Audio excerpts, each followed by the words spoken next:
ministre du Plan et de la Coopération internationale, accompagné des ministres de la Fonction publique, ministre des Mines, a donné le coup d'envoi du recensement général de la population et de l'habitation RGPH4 ce dimanche 26 mai 2024 à l'amphithéâtre CFP de l'Abbé. Une cérémonie marquée par la présence des autorités administratives, locales, religieuses, les partenaires techniques et financiers et les agents recenseurs. Au nom des populations de la région administrative de l'Abbé, le colonel Robert Souma affiche sa détermination à accompagner ce processus.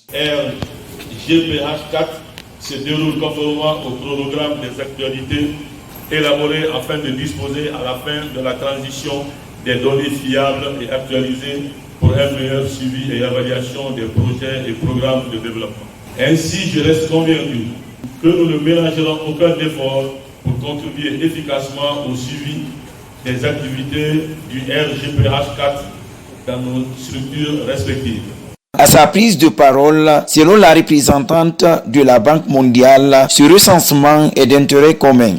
Grâce à ce recensement, il y aura beaucoup d'autres activités qui seront liées au recensement, à savoir les enquêtes au niveau des entreprises, les recensements au niveau des entreprises, les enquêtes ménages, ça sera très important.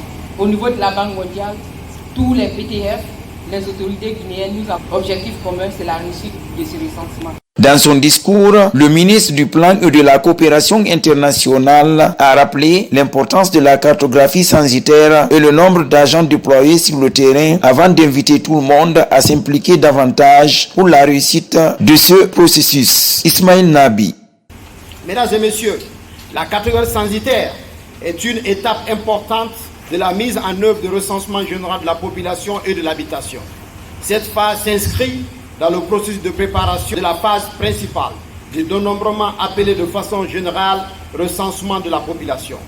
Aujourd'hui, nous avons 540 agents de collecte de données à travers tout le pays.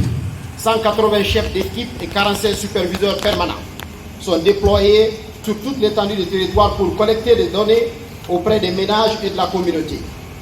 La réussite de cette opération de grande envergure dépendra forcément de l'implication des autorités administratives. À vous, mes chers collègues, les préfets, les sous-préfets, les délégations, toute l'administration à la base, nous comptons sur vous. C'est avec vous que nous allons mener ce processus à un succès. Les activités ont pris fin par l'inauguration de la direction régionale du plan